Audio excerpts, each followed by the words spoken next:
السلام عليكم ورحمة الله وبركاته. طلاب الصف الأول الإعدادي إن شاء الله هنبتدي نحل سلسلة فيديوهات التقييم الأسبوعي. كل أسبوع إن شاء الله هننزل له التقييم الخاص بيه، والنهاردة بإذن الله هننزل التقييم للأسبوع الأول والأسبوع الثاني مع بعض. أول حاجة، التقييمات مهمة جدا يا شباب، نركز فيها لأن عليها درجات كويسة جدا في أعمال السنة. تاني حاجة، هي كمان مفيدة ليك في إنك بتحل الأسئلة على الجزء اللي اتشرح لك، وبالتالي أنت بتعمل ريفيجن للأفكار اللي في دماغك، بتراجع الأفكار. أي حد عايز يتواصل معنا من خلال بيج الفيسبوك مستر علي اللورد، أو أي حد محتاج مننا أي معلومة، في الأرقام بتاع التواصل تقدر تتواصل معاها موجودة في الديسكريبشن تحت الفيديو. أول حاجة، إحنا هنبتدي نحل في الأسبوع الأول، بس هنحل الأداء الصفي. بداية كده، أول سؤال بيقول بسمة shared her travel. بسمة شاركت her travel نقط with her classmates. شاركت ايه في السفرية الخاصة بيها مع classmates يعني زمايلها في الفصل. she had many adventures. كانت لها مغامرات كثيرة. أول حاجة، الحاجة اللي ممكن بسمة تشاركها هي الفورم، المنتدى مع السفر بتاعها، ولا experiences اللي هي الخبرات الحياتية، خبرات حياتية، ولا experiments دي معناها تجارب علمية، ولا material اللي هي المواد الخام. أكيد شاركت experiences اللي هي الخبرات الحياتية with her classmates مع زمايلها في الفصل. رقم 2، it's important to. كلمة it's important to معناها من المهم أن not water المياه. مهم إن أنا أعمل إيه في المياه. save يعني أحمي المياه أو نحمي المياه، ولا learn نتعلم، ولا think نفكر أو يفكر، ولا waste يعني نهدر أو نضيع. أكيد إن إحنا بالنسبة للمية يبقى it's important to save water، يعني من المهم أن نحمي أو نحافظ على المياه. رقم 3، plants need النباتات تحتاج إلى إيه؟ to grow faster. grow يعني أن تنمو، faster يعني أسرع. النباتات محتاجة إيه؟ electricity يعني كهرباء، ولا محتاجة sunlight يعني ضوء شمس، ولا محتاجة pollution تلوث، ولا محتاجة trash كمامة. لا، النباتات محتاجة sunlight، والsunlight يعني ضوء الشمس. رقم 4، the English test اللي هو امتحان الإنجليزي was نقط. امتحان الإنجليزي كان إيه؟ بسبب the sentences الجمل were يعني كانت long طويلة and complicated يعني معقدة. الأسئلة أو الجمل كانت معقدة وطويلة. يبقى امتحان الإنجليزي كان إيه؟ كان simple بسيط، ولا tricky خادع، ولا easy سهل، ولا quiet يعني هادي. أكيد الامتحان كان tricky، وتريكي معناها خادع. رقم 5، this book is very نقط. هذا الكتاب يكون إيه؟ الكتاب يكون helpless بدون فائدة. helpless يعني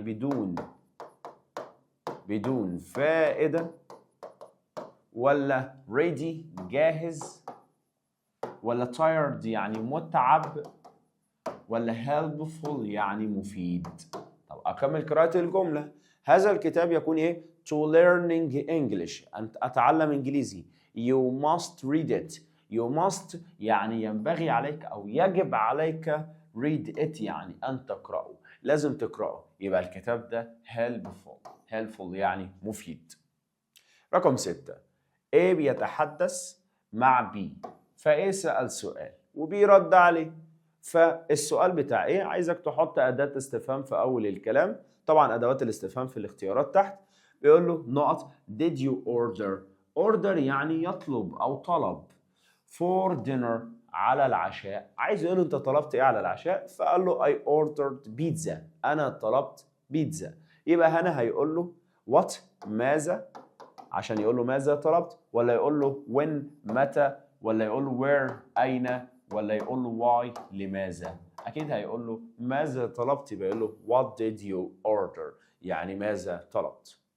رقم 7 نفس الكلام، بيقول لك واحد بيسأل سؤال، قال له موفي يعني الفيلم، did دارين watch last night اللي دارين اتفرجت عليه last night. يبقى ما الفيلم اللي دارين اتفرجت عليه الليلة الماضية؟ when معناها متى، which يعني أي وبتسأل عن غير العاقل، وهو يعني من وبتسأل عن العاقل، where يعني أين. طبعا أنا بسأل على الموفي، موفي يعني الفيلم اللي دارين watch شاهدته last night يعني الليلة السابقة. عايز أعرف اسم الفيلم اللي دارين اتفرجت عليه والفيلم ده كأنه غير عاقل، يبقى أختار which وأقول which movie يعني أي موفي أو أنهي فيلم اتفرجت عليه دارين الليلة الماضية. 8. أول ما تلاقي أداة استفهام زي هو من وسايب لك بعدها نقط، فلازم في النقط دي تحط فعل مساعد. والأفعال المساعدة عندنا do أو does أو did أو في أفعال مساعدة تاني. بس الميزة بتاع do و does و did تعالى لازم نعرفها كده مع بعض، إن أداة الاستفهام لما بيجي بعدها do أو يجي وراها does أو يجي وراها did. بص يا سيدي، ده كنا شارحينه في الفيديو بتاع يونت 1 وده موجود في الفيديوهات. الدو والداز والديد دول اول حاجه الدو لازم يجي وراه فاعل جمع، لكن الداز لازم يجي وراه مفرد. اما الديد ممكن يجي وراه مفرد او ممكن يجي وراه جمع عادي، بس لازم الديد ده يدل على الماضي. يعني لازم الجمله بتاعته علشان يجي وراه مفرد او جمع يبقى الجمله فيها حاجه بتدل على الماضي. اما الدو والداز دول ما بيجوش مع الماضي. تعالى بقى تاني، الدو بيجي وراه جمع والداز بيجي وراه مفرد. الديد ممكن يجي وراه مفرد او جمع بس لازم الجمله بتاعته تكون في الماضي. طب الثلاثه دول بقى بعد ما كل واحد يجي وراه الحاجه بتاعته، يعني بعد ما دو يجي وراه جمع وبعد ما داز يجي وراه مفرد او بعد ما ديد يجي وراه مفرد او جمع، هم الثلاثه بيجي بعديهم فعل في المصدر. فعل في المصدر يعني فعل بدون اي اضافات، وده بنسميه انفينيتيف، يعني فعل ما يكونش عليه اي حاجه خالص. والفرق ما بين ديد واخواته اللي فيه ايه؟ ان ديد لازم يجي مع الجمله بتاعت الماضي.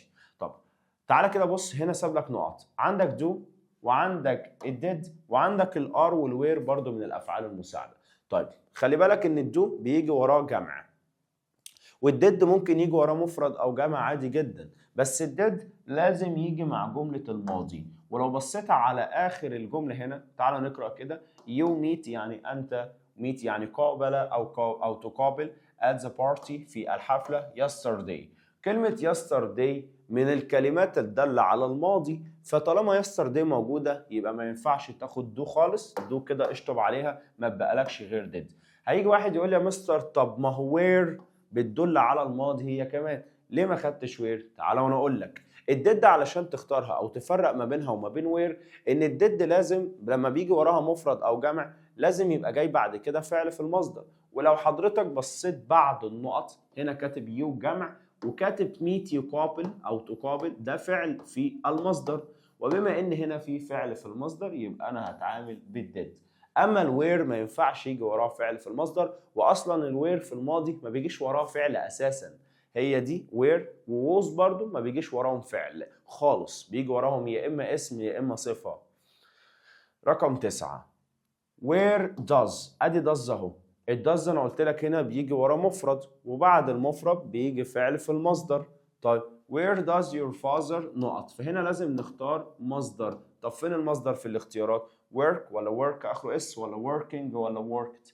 طبعا work هو ده اللي في المصدر، لكن ده اخره اس وده عليه اي ان جي وده عليه في الاخر اي دي. فانا خدت اللي في المصدر. خدت اللي في المصدر ليه؟ عشان خاطر داز موجود، لان الدو او الداز او الديد لما بيجي وراهم فعل لازم يكون في المصدر. سؤال رقم 10 نفس الكلام، أداة استفهام وات معناها ما أو ماذا، وساب لك نقط بعدها عشان تجيب فعل مساعد. وبعد كده كتب the main goals. main goals يعني الأهداف الرئيسية of the meeting. meeting يعني الاجتماع. أولا كده لو بصيت بعد النقط the main يعني رئيسي أو أساسي، وجولز يعني أهداف، of the meeting يعني للاجتماع. هنا مفيش ولا فعل خالص، مفيش فعل في الجملة، يبقى ولا هينفع تاخد دو ولا هينفع تاخد داز. ليه يا مستر؟ لان الدو والداز لازم يكون جاي معاهم فعل يكون في المصدر، وهنا السؤال ده ما فيهوش فعل اصلا في الجمله، فمش هينفع اخد ولا دو ولا داز. يبقى لكم فيرب تو بي يا اما از يا اما ار. طب اخد از ولا ار؟ والله على حسب. از ده بيجي مع المفرد لكن ار بيجي مع الجمع. طب انا هعرف منين؟ اقرا بعد النقط شوف فيه مفرد ولا جمع. كاتب ذا مين جولز وجولز اخرها حرف الاس معناها اهداف، وذا مين جولز يعني الاهداف الرئيسيه، فدي جمع يبقى تاخد where are، يبقى تقول له what are the main goals of the meeting، ايه الاهداف الرئيسيه للجمع. والار ما بيجيش وراها فعل، ولو الار جه وراها فعل بيبقى حاجه تاني لسه مش علينا دلوقتي، بيتحط له اي ان جي في الاخر او بيبقى في حاجه اسمها التصريف الثالث. لكن الار ما بيجيش وراه فعل ابدا في المصدر، الدو والداز والديد بس اللي بيجي وراهم فعل في المصدر. بعد كده عندنا الاداء المنزلي في التقييم. عندنا اول حاجه يوسف told a نقط، يوسف اخبر a story، story يعني قصه، that made everyone، made يعني جعلت، everyone يعني كل واحد، laugh، laugh معناها يضحك، جعلت كل واحد يضحك. هو يبقى هو قال story ايه؟ complex يعني معقده، معقد، ولا serious يعني خطير او جاد، ولا funny يعني مضحك او مضحكه، ولا helpful يعني مفيد. طبعا هو بما ان خالد كل واحد laugh يضحك يبقى هي funny story يعني قصه مضحكه. رقم 2 we need to recycle يعني نحتاج ان recycle يعني نعيد تدوير، more to reduce محتاجين ان احنا نعمل recycle نعيد تدوير الكثير من، to reduce كلمة reduce يعني نقلل، محتاجين ان احنا نقلل ايه بقى او نعيد التدوير عشان نقلل ايه؟ waste يعني الفضولات او النفايات، ولا sunlight ضوء الشمس، ولا energy الطاقة، ولا power القوة. محتاجين ان احنا reduce يعني نقلل، waste هنا يعني الفضولات او المخلفات. رقم 5 this picture always، picture يعني صورة، always يعني دائما، دائما نقط me دائما بتعمل لي ايه؟ الصورة دي لما بشوفها دايما بتعمل لي ايه؟ of our vacation، vacation يعني الرحلة بتاعتنا او الاجازة الصيفية بتاعتنا او الاجازة اللي احنا كنا فيها in Paris في باريس. طب هي الصورة دي دايما ايه؟ forget بتنسيني، ولا remember بتتذكر، ولا reminds يعني تذكر. دايما الصورة دي عايز يقول لك انها reminds me، remind يعني تذكر، reminds me يعني بتذكرني،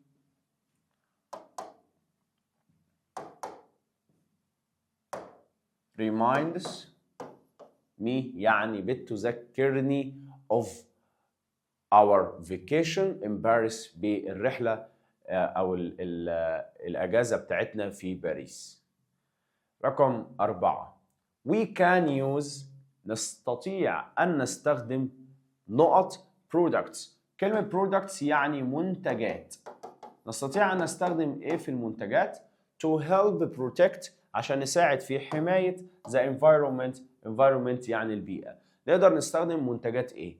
eco friendly يعني صديقة للبيئة، electricity يعني الكهرباء، environmentally يعني بيئي، friendly يعني صديق أو ودود.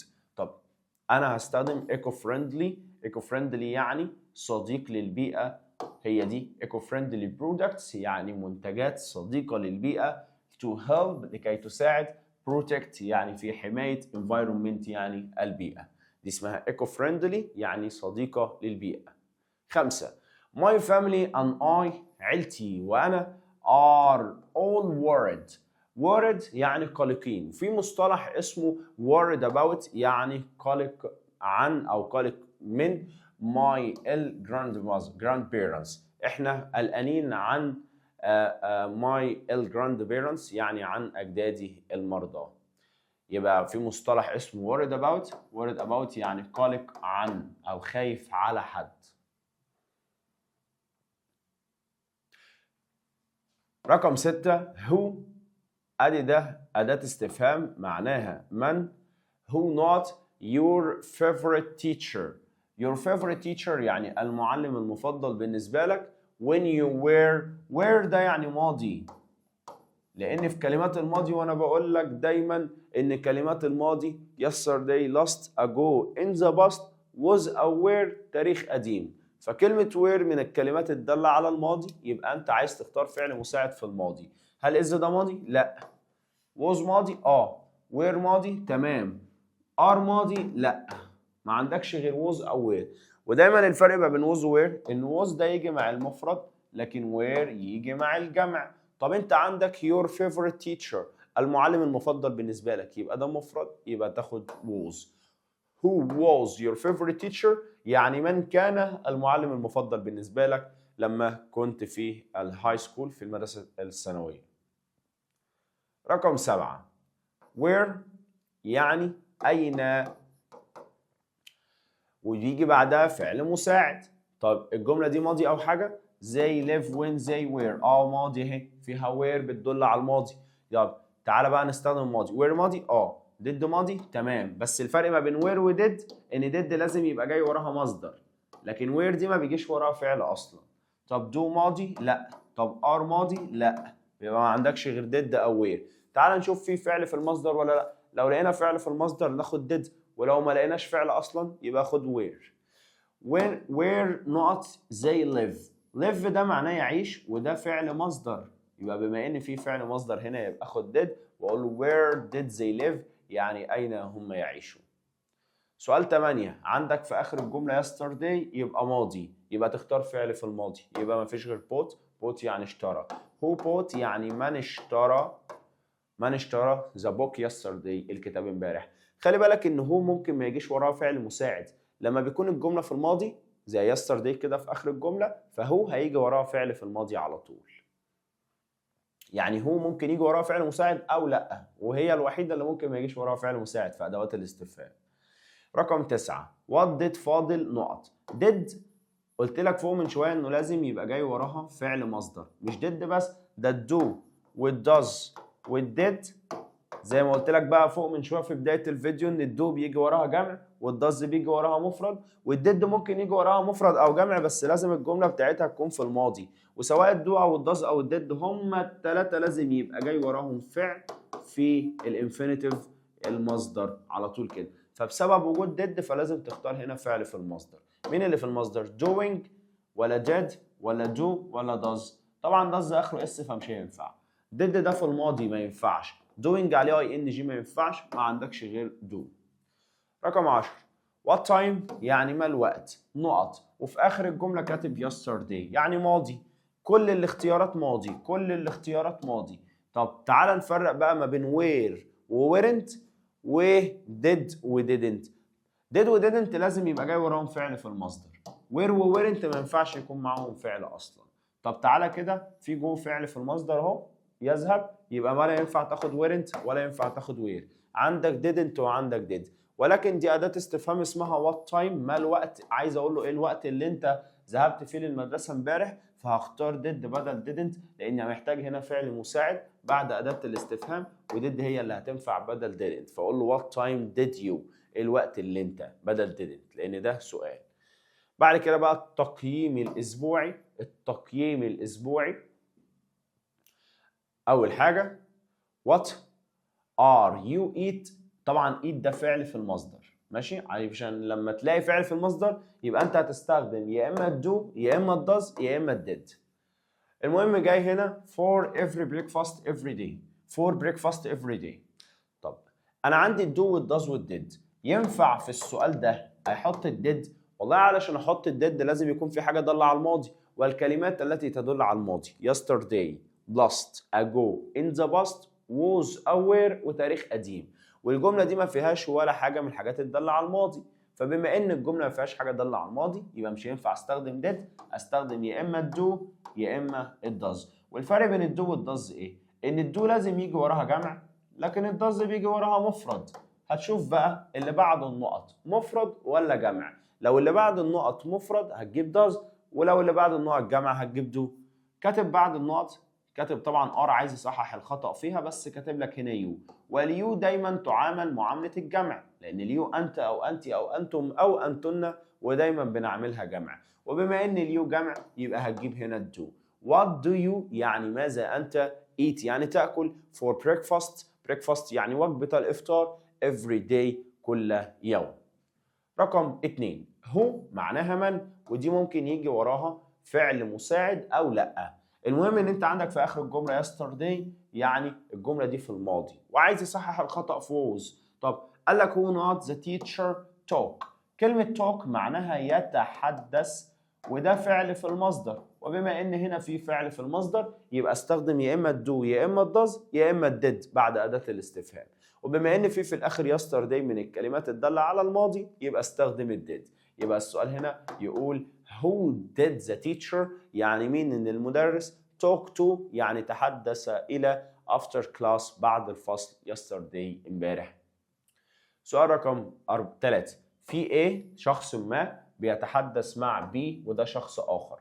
فA بيسأل سؤال بيقول له how، وهاو معناها كيف ومحتاج وراها نقط، يعني عايزك تجيب فعل مساعد. طيب تعالى بقى عشان حتة الأفعال المساعدة تبقى فاهم. الأفعال المساعدة do والdoes والdid أو غيرهم، بس الدو والداز والديد علشان تستخدموهم لازم يبقى جاي معاهم فعل في المصدر. بص كده how not do جانا go، وجو ده فعل في المصدر، وبما ان في فعل في المصدر هنا يبقى استخدم في النوت يا do يا does يا did.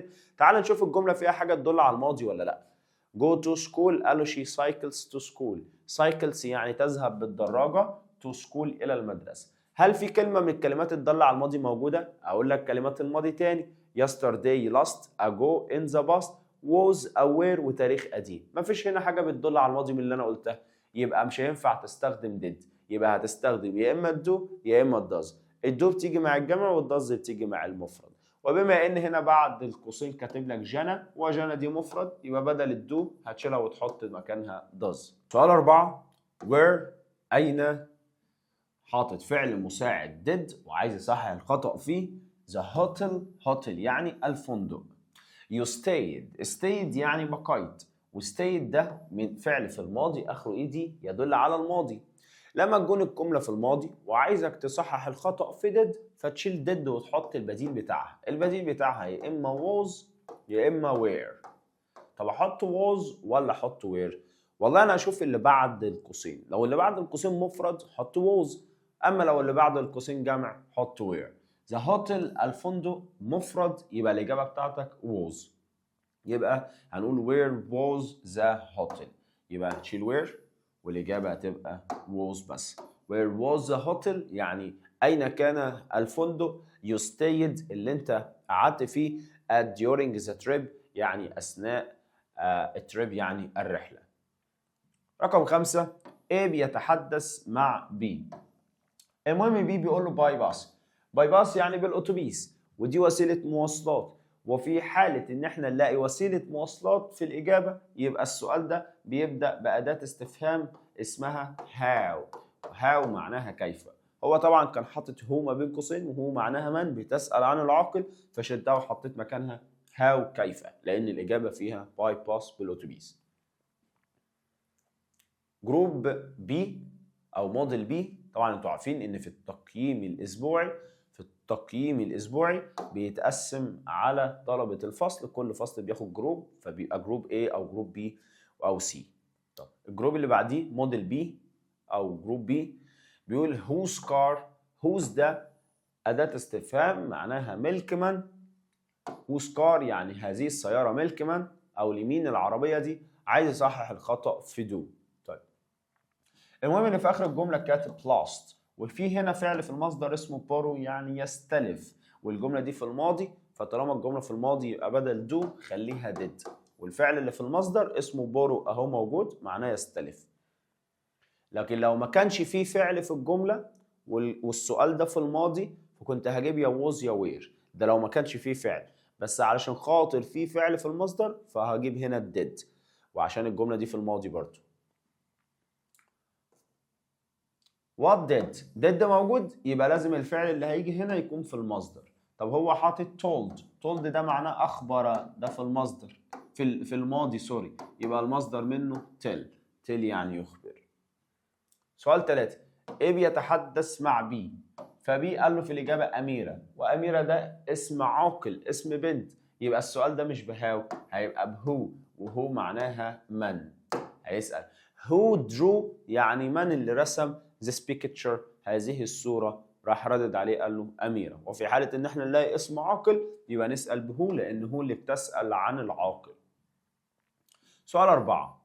why does your sister يعني لماذا أختك وطبعا does موجودة في الجملة. في حالة وجود does في السؤال يبقى لازما الفعل اللي هيجي وراه يكون في المصدر. walk رجعه للمصدر يبقى wake. المصدر من walk اسمه wake عشان تبقى wake up يعني يستيقظ، so early يعني بدري جدا، in the morning يعني في الصباح. فهرجع walk للمصدر تبقى wake عشان خاطر الdoes، والdo والdoes والdid بيخلوا الفعل اللي وراهم في المصدر. what time يعني ما الوقت؟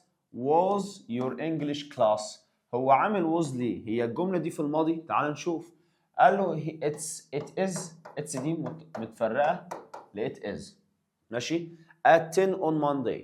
هل هنا في حاجة تدل على الماضي؟ لا، فبدل was شيلها ورجع الأصل بتاعها اللي هو is، حتى علشان في الإجابة بيقول له it's اللي هي it is، فبما إن في الإجابة في is يبقى هنا في السؤال لازم يكون في is برضه، بدل was شيلها وحط is.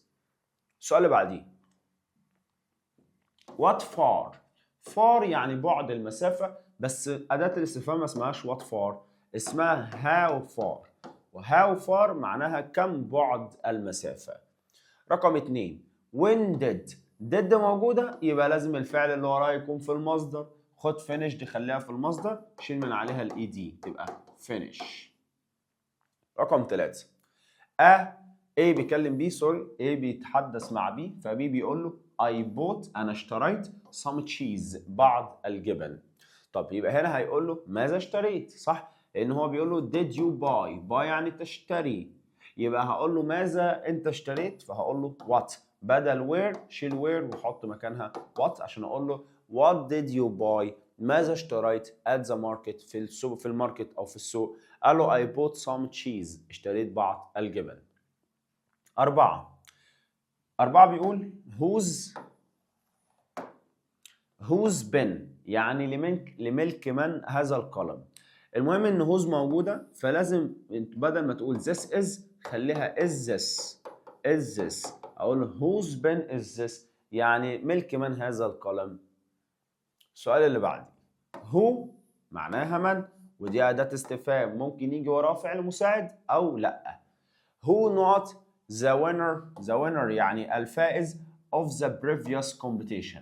كلمة previous دي كلمة موجودة في ثانوية عامة معناها السابق أو اللي فات، عاملة زي last بتساوي كلمة last. كلمة previous بتساوي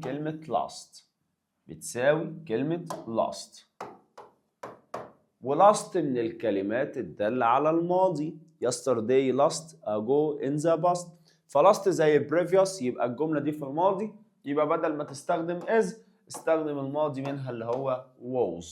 who was the winner يعني من كان الفائز of the previous competition يعني منافسة، و previous يعني السابق. كده احنا شرحنا التقييم للأسبوع الأولاني، الأداء كلها. إن شاء الله هنخش على الأسبوع الثاني، هنبدأ بالأداء الصفي بس للأسبوع الثاني، للأسبوع الثاني. اللي فات كان الأولاني وده الأسبوع الثاني. برضو يونت 7 helping each other to learn، وده اسم الوحدة بتاعتنا. أول سؤال بيقول do you think يعني هل تعتقد، when يعني متى، and how وكيف، you study يعني أن تدرس أو تذاكر، أو has any نقط، المفروض هنا your study يعني دراستك، has any نقط on your environment على البيئة بتاعتك. طب هو في مصطلح اسمه يؤثر على أو التأثير على. طب هو بيقول لك هنا إن الاستادي لديها إيه؟ on يعني على، فهقول له لديها تأثير على، ودي كانت كلمة في الحفظ اسمها effect on يعني تأثير على، أما affect on يعني يؤثر على. ولكن هنا في الجملة قال has لديها، has دي معناها لديها any يعني أي، لديها أي نقط على، فهقول لديها أي تأثير على اللي هي effect on. ولكن affect يعني يؤثر، مش هينفع أقول لديها أي يؤثر على، لديها أي تأثير على. effect يعني تأثير، فالفرق ما بين affect دي بالاي معناها يؤثر، لكن دي بالاي معناها تأثير. اما practice معناها يمارس، ولينك معناها يربط. طبعا دول ما بيجوش مع on. في حالة وجود on فانت هتاخد effect on، دي معناها تأثير على. رقم 2 it's useful يعني مفيد، من المفيد to أن نقط. من المفيد أن إيه؟ new words يعني الكلمات الجديدة. or highlight them. highlight كنا واخدينها اللي هي تبرز أو تمسك القلم الماركر كده وتعلم على الكلمة. طب إحنا بيبقى مفيد إن إحنا appear يعني نظهر الكلمات الجديدة، ولا underline يعني نضع تحتها خط؟ هي دي underline new words يعني نضع خط تحت الكلمات الجديدة. miss معناها نفقد أو نفوت، forget يعني ننسى. طبعا أنا هقول it's useful to underline new words يعني من المفيد أن تضع خط تحت الكلمات الجديدة. رقم 3 sometimes يعني أحيانا. I find it find يعني بجد، أحيانا بجد إيه؟ to remember يعني أتذكر، how to spell يعني كيف أتهجى، words يعني الكلمات. بعد كده قال so لذلك I ask my teacher. ask يعني بسأل، my teacher يعني المعلم بتاعي. طبعا أنا بجد إيه؟ easy يعني سهل، أنا لو هجده سهل مش هسأل المعلم، بس في الآخر قال I ask my teacher بسأل المعلم بتاعي، يبقى ألاقي الحاجة ديت difficult، و difficult يعني صعبة. رقم 4 أدهم feels worried. أدهم feels يعني يشعر، worried يعني بالقلق. when he needs to نقط عندما يحتاج إن هو يعمل إيه؟ a presentation اللي هو العرض التقديمي. في عندنا مصطلح اسمه give a presentation يعني يقوم بعمل أو بعرض تقديمي، اسمها give a presentation يعني يعطي عرض تقديمي أو يقدم عرض تقديمي. 5 my little sister يعني أختي الصغرى is in نقط 2 يعني 2. أقول floor 2 يعني floor يعني في الدور الثاني، ولا grade 2 يعني في الصف الثاني؟ هي grade 2 أقول إنها في الصف الثاني in a primary school في المدرسة الابتدائية. 6 who ده معناه من، ودي أداة استفهام. نقط with يعني مع أو في أو ليها معنى تاني اسمه في. your homework يعني في الواجب بتاعك. مين نقط في الواجب بتاعك أو مع واجبك؟ مين اللي ساعدك في الواجب؟ تعالى الأولى did you help. كلمة did you help يعني أنت اللي تساعد. ينفع أقول من أنت تساعد في واجبك your homework يعني واجبك أنت؟ لا مش هينفع أقول من أنت تساعد في واجبك. من يساعدك يبقى who helped you يعني ساعدك في الواجب بتاعك with your homework معك في الواجب. 7 how معناها كيف، ومحتاجة وراها فعل مساعد لأنها أداة استفهام. هتقول يا مستر طب ما هو اللي فوق أداة استفهام وما جاش وراها فعل مساعد. عادي إن هو ممكن يجي وراها فعل مساعد أو لأ، ولكن معظم أدوات الاستفهام التانية لازم يجي وراها فعل مساعد. how رقم 7 محتاج وراها فعل مساعد. الأفعال المساعدة كل الاختيارات، ولكن أنت عندك بعد ما your sister عندك feel ده فعل مصدر، وطالما في فعل مصدر يبقى لازم تاخد يا إما do يا إما does يا إما did. هما دول اللي لازم يجي وراهم فعل في المصدر. مين اللي موجود عندك في الثلاثة؟ مفيش غير did، هي الوحيدة اللي موجودة. رقم 8 where معناها أين، محتاج وراها فعل مساعد. طب الأفعال المساعدة عندك كتير، كاتب yesterday يعني الجملة دي في زمن الماضي. طب زمن الماضي ينفع اختار are مع الماضي؟ لا are ما ينفعش تيجي مع الماضي، ولا هنا you are. ما عندكش غير يا إما were you، دي ممكن were دي تيجي مع الماضي، أو هنا برضو you were. طب آخد were you ولا you were؟ بص يا سيدي were أداة استفهام اللي فوق دي معناها أين، ولازم يجي وراها فعل مساعد، والوير دي فعل مساعد، يبقى الإجابة where you. يبقى where you، وتخلي بالك ما بين where أداة الاستفهام اللي هي بتتكتب كده ودي معناها أين، وما بين where دي اللي هي تعتبر فعل مساعد معناها كان أو كانوا. خلي بالك منهم. where were you يعني أين كنتم أو أين كنت yesterday امبارح. لان were دي معناها كانوا او كنت، او ليها معنى ثالث اسمه كنتم.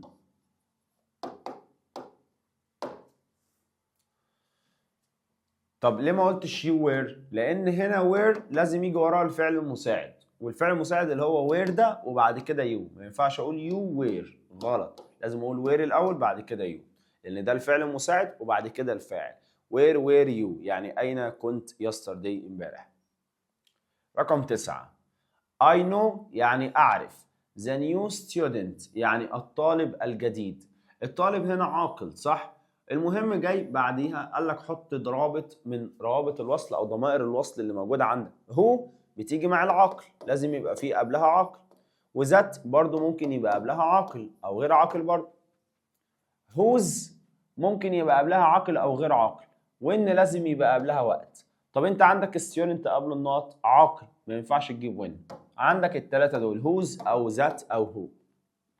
طيب الفرق ما بينهم ايه؟ انك هتشوف الكلمه اللي بعد النقط، لو لقيت في بعد النقط اسم ينتمي الى الشخص الستودنت اللي هو الطالب ده، يبقى اختار whose.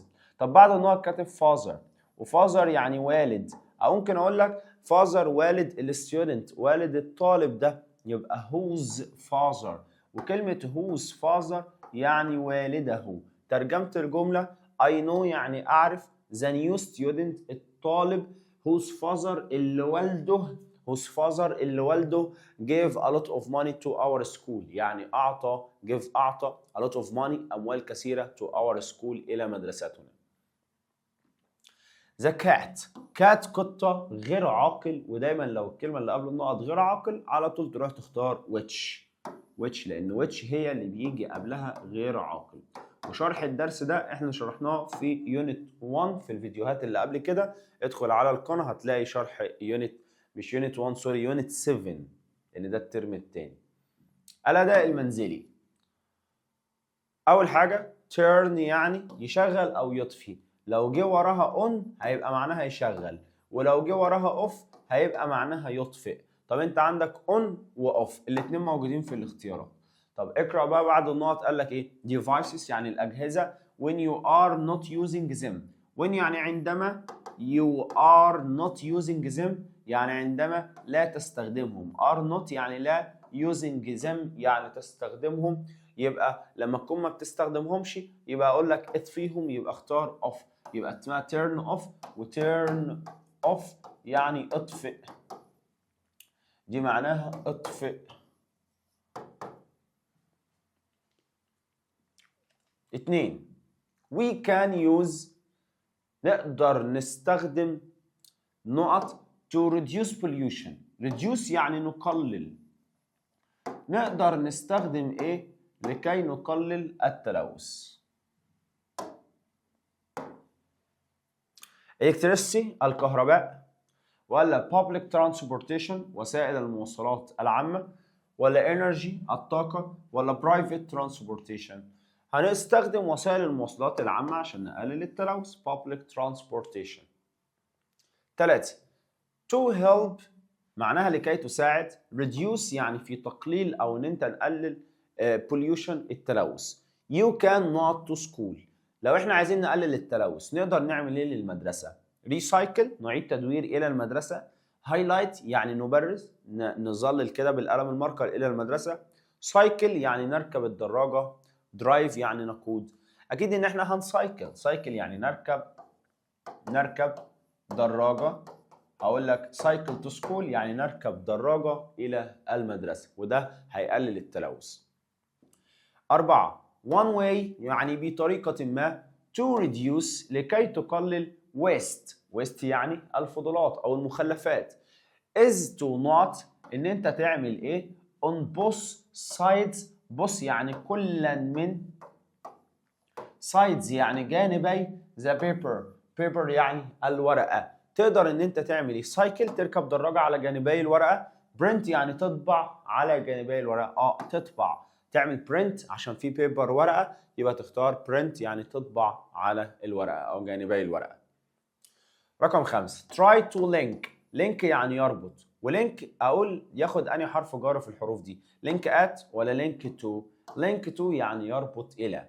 try to link tricky spelling. حاول تربط التريك سبيلنج اللي هي الهجاء اللي فيه حاجات تريكي خادعة، الكلمات كمان اللي فيها حاجات خادعة. to يعني إلى other words. other words يعني الكلمات الأخرى. هو اللي عندك إن link ياخد حرف الجر to، أو link to يعني يربط إلى أو يربط بي، يربط حاجتين ببعض. 6. what نقط she wear يعني ترتدي، وwear ده فعل في المصدر، فبما انك لقيت فعل في المصدر يبقى انت عايز تجيب بعد what يا do يا does يا did. مين اللي عندك؟ عندك الديد، عندك الداز. طب الوز؟ لا الوز ما يجيش ورا مصدر، والإز ما يجيش ورا مصدر. طب ايه الفرق ما بين does والدو؟ ما بين الداز والديد؟ الديد لازم يبقى فيه ماضي معاه، ولو بصيت على اخر الجمله هتلاقي last night، ولاست نايت يعني الليله السابقه من الكلمات الداله على الماضي، يبقى تاخد الديد، يبقى تقول لي what did she wear، يعني ماذا هي ارتدت to the party في الحفله last night الليله السابقه. 7. how do لازم يجي وراه فعل في المصدر. طب فين الفعل اللي في المصدر؟ felt، لا ده ماضي. feels عليه حرف الاس، feel يشعر فعل في المصدر، يبقى خدت feel فعل في المصدر، لان do والdoes والdid لازم يبقى جاي معاهم فعل في المصدر. 8. what أداة استفهام هيجي وراها فعل مساعد. شوف هنا في فعل في المصدر ولا لا؟ your favorite color يعني اللون المفضل عندك، مفيش هنا فعل في المصدر، يبقى ما ينفعش تختار الديد. معاك بقى is، معاك are، معاك where. طب هل هنا في حاجه تدل على الماضي عشان اختار where الاخيره؟ your favorite color مفيش حاجه هنا تدل على الماضي، يبقى ما ينفعش اخد where. يبقى قالك is و are. your favorite color يعني لون مفرد، يبقى تاخد is. يبقى what is your favorite color يعني ما هو لونك المفضل. 9. the teacher يعني المدرس، اختار له what ولا who ولا whose ولا A و B. بص teacher معلم وده عاقل، ولو عندك قبل النقط عاقل يبقى لازم تاخد هو، لان هو اللي بتيجي مع العاقل، وده كنا شرحناه في الدرس. طب ليه ما خدتش هوز مع ان الهوز ممكن تيجي مع العاقل او غير العاقل عادي؟ لان بعد النقط كاتب از، واز ده فعل، اما هوز ما ينفعش يجي وراها فعل. هوز دي عشان تستخدمها لازم يبقى جاي وراها اسم، ويكون اسم ملكية للي قبلها، وده شرحناه في الفيديو بتاع شرح الوحدة. 10. دمياط اللي هي دمياط is a city، وcity مدينة، وده يعتبر مكان. طيب المكان ممكن تختار له where، لأن where هي اللي بتيجي مع المكان، أو ممكن تختار له which بتيجي مع الأماكن برضو، لأن احنا بنعتبر المكان كأنه غير عاقل. يعني أي مكان ممكن تختار له where أو ممكن تختار له which. لو صدفت إن where which موجودين مع بعض، هنا بقى هقول لك على حاجة مهمة. أدي where في الاختيارات، which برضو في الاختيارات. في الحالة دي بقى هتعمل إيه؟ هنشوف المكان اللي قبل النقط. عرفنا إن المكان ده اسمه city مدينة. هنقرأ الكلام اللي بعد النقط. لو الكلام اللي بعد النقط يتحدث عن شيء يحدث داخل المكان أو حدث بيحصل جوه المكان يبقى اختار where. أما لو كان بيوصف المكان بس يبقى اختار which. تعالى كده بعد النقط كاتب إيه؟ Fine furniture is made. Furniture يعني أساس. is made يعني يصنع أو بيتعمل فيها أساس. أو العفش والحاجات دي بتتعمل جوه دمياط. هنا أنا بتكلم معاك على حاجة بتحصل جوه المدينة، بقول لك is made يعني يصنع، بيتعمل فيها الأساس. فهنا بكلمك على حاجة بتحصل جوه المدينة، يبقى على طول كده تختار. طالما حاجة بتحصل جوه المكان يبقى على طول تدور على where. أما لو كنت بوصف دمياط وبقول إن مثلا دمياط دي مدينة جميلة فبوصفها، يبقى كنت هختار ساعتها which لو بوصف المكان. أما لو بتكلم عن حاجة بتحصل جوه المكان يبقى تختار where. عرفت منين هنا في حاجة بتحصل جوه المكان؟ لأنه قال لك fine furniture يعني الأساس الكويس is made يعني بيصنع هناك، يبقى دي حاجة بتحصل جوه المكان، فعشان كده جبت where. بعد كده التقييم الأسبوعي. محتاج في التقييم الأسبوعي هنا إن احنا نعمل باراجرافات على موديل A أو B أو C. أول باراجراف عندنا طالب مننا 5 lines 5 سطور عن something يعني شيئا ما you learned to do أنت تعلمت أن تفعله.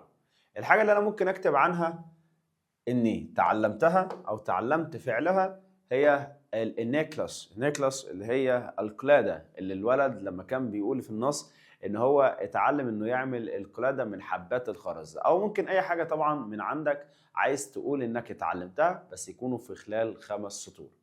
لما اجي انقل اسم الباراجراف هو كان كاتب something you learned to do، بس انا مش هقول you، هخليها I، اقول something I learned to do، شيء انا اتعلمت ان افعله. باجي في نص السطر كده واقوم جاي كاتب اسم الموضوع واشد تحتيه خط. اول حاجه لما اجي ابدا الكلام اعرف نفسي اقول ايه. my name is كذا، اقول له اول حاجه my name is علي. وبعد كده اقول له انا مثلا في الصف السابع، اقول له I am in grade 7. I am in grade 7، انا في الصف السابع. ممكن تقول له عندما كنت صغير انا كنت بعمل نيكلاس مع ستي، او كانت بتعلمني اني اعمل القلادة. ممكن تقول له هنا when I was young، تقول له when I was young، عندما كنت صغير. تقول له بقى ايه؟ انا مثلا كنت بحاول اني اعمل قلادة، هتقول له I كنت بحاول I was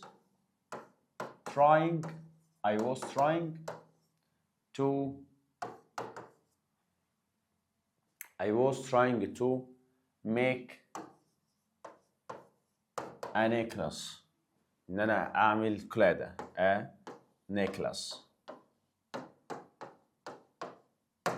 كنت بحاول اعمل قلادة. ممكن تقول له مثلا ايه؟ انها كانت معمولة من الحبات الخرز beads. ممكن تقول له it دي عايدة على النيكلاس، تقول له it was made from beads، كانت معمولة من حبات الخرز. وبعد كده تقول له ان الحبات دي كانت صغيرة جدا. ممكن تقول له the beads، ان الحبات was كانت very small، كانت صغيرة جدا. وبعد كده ممكن تقول له so لذلك I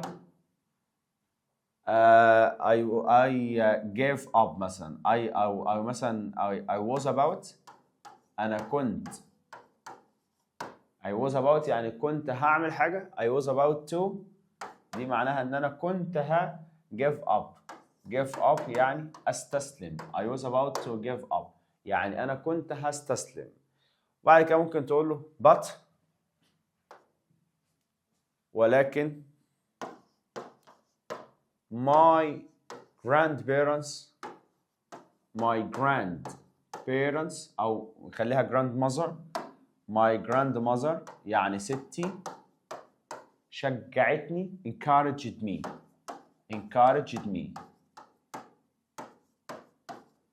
شجعتني. وبعد كده ممكن تقول after that وبعد ذلك مثلا أقول أنا أنهيتها I finished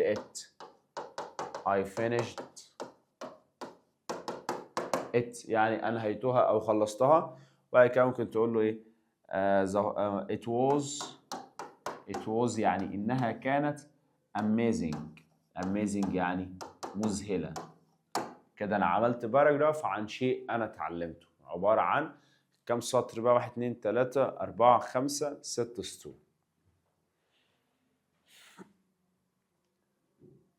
الباراجراف الثاني هو طلب عن برضو 5 lines 5 سطور عن what helps you to learn، ايه اللي بيساعدك انك تتعلم. what helps you to learn. هعمل نفس الموضوع بالظبط، بس هقول what helps me بدل ما اقول you. يعني هاجي اقول له اسم الموضوع هي بيقول what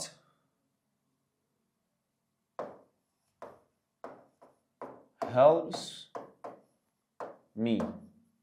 what helps me يعني ما يساعدني to learn يعني أن أتعلم. what helps me to learn اللي بيساعدني علشان أتعلم. طيب أول حاجة هتعرف نفسك برضو، ده لو يعني قبلك ده هتقول له my name is اسمي وتقول اسمك وتعمل كوما وتقول أنا في الصف السابع اللي هو يعني زي أولى إعدادي. I am in grade 7. I am in grade 7. احنا هنا في الأول كتبنا I am in grade 7 برضه. أنا في الصف السابع. ماشي. بعد كده هتقول له إيه بقى؟ هتقول له عندما أتعلم إني بشد خط تحت الكلمات أو بعمل لها هايلايت كده عشان يعني تقول له أنت بتتعلم إزاي. هتقول له عندما أتعلم when I study يعني لما باجي أذاكر. I focus خدناها في حفظ الكلمات معناها بركز على. I focus on new words. focus on بركز على new words يعني الكلمات الجديدة. وبعد كده تقول له عندما أرى كلمة جديدة ممكن تقول له when I see عندما أرى a new word يعني كلمة جديدة. لما بشوف كلمة جديدة هتقول له إيه بعد كده؟ هتقول له I always أنا دائما بتعمل إيه فيها يا عم؟ I always underline يعني بشد تحتها خط. underline or highlight. underline يعني بشد تحتها خط or highlight أو ببرزها or highlight it أو ببرزها وبخليها واضحة كده. وبعد كده ممكن تقول له لما بشوف كلمات فيها خدع اللي هي التريكي ووردز بعمل لها ربط في دماغي مثلا بكلمات تانية.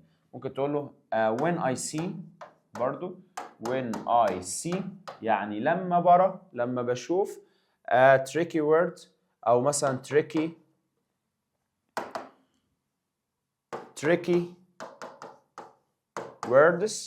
words يعني كلمات خادعة.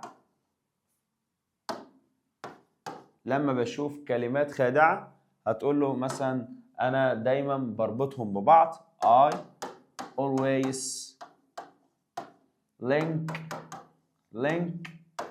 يعني بربط. link them يعني بربطهم ببعض بقى اسمها to each other يعني ببعضهم. link them to each other يعني بربطهم ببعضهم. طيب ايه الباراجراف اللي بعد كده؟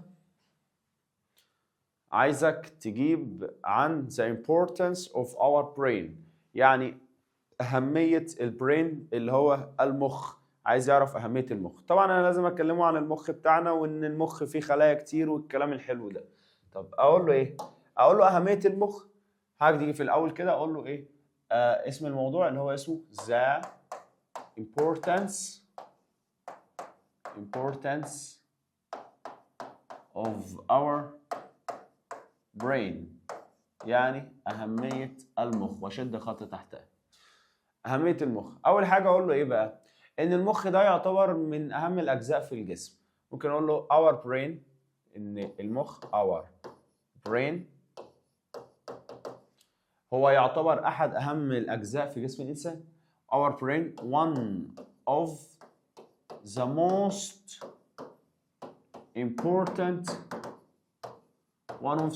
important يعني أحد أهم إيه بقى؟ الأجزاء في الجسم أو الأعضاء في الجسم. ممكن أقول له important organs يعني أعضاء الجسم أو ممكن أقول له مكانها parts يعني أجزاء الجسم. طيب one of the most important organs أو one of the most important parts in our body في جسدنا. كده أنا عرفت المخ. قلت له إن our brain المخ بتاعنا هو one of the most important واحد من أهم الأورجانز الأعضاء أو parts الأجزاء in our body في جسدنا. ممكن اقول له ان المخ يحتوي مثلا على ملايين الخلايا. اقول له مثلا our brain يحتوي على، ممكن اقول له consists of يحتوي على، او ممكن اقول له contain برضو يعني يحتوي على، وحط الكونتين حرف الاس. اقول له contains حطيت لها حرف الاس عشان دي قاعده مضارع بسيط بتقول ان لو كان الفاعل مفرد يبقى لازم الفعل اللي وراه يتحط له اس، عشان كده consists of عليها اس وcontains عليها اس. Our brain consists of او contains يحتوي على millions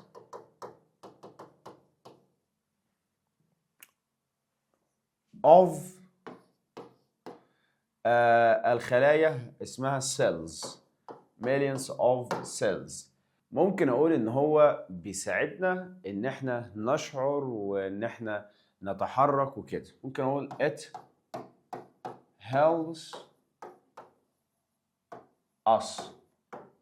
us يعني بيساعدنا feel ان احنا نشعر، او ان احنا remember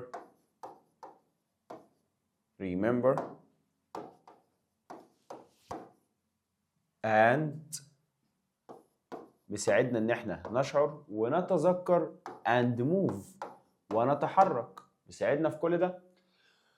المخ كمان في بعض الاجزاء منه بتكون صاحيه واحنا نايمين، يعني ممكن اقول له some parts of our brain بعض اجزاء المخ بتاعنا stay active يعني بتظل نشطة. stay active بتكون نشطة during يعني أثناء، sleep يعني النوم، بتكون نشطة أثناء النوم. وبكده نبقى خلصنا التقييم الخاص بالأسبوع الأول والأسبوع الثاني.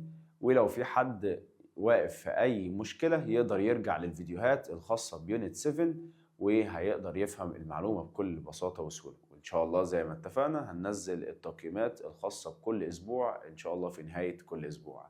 والسلام عليكم ورحمة الله وبركاته.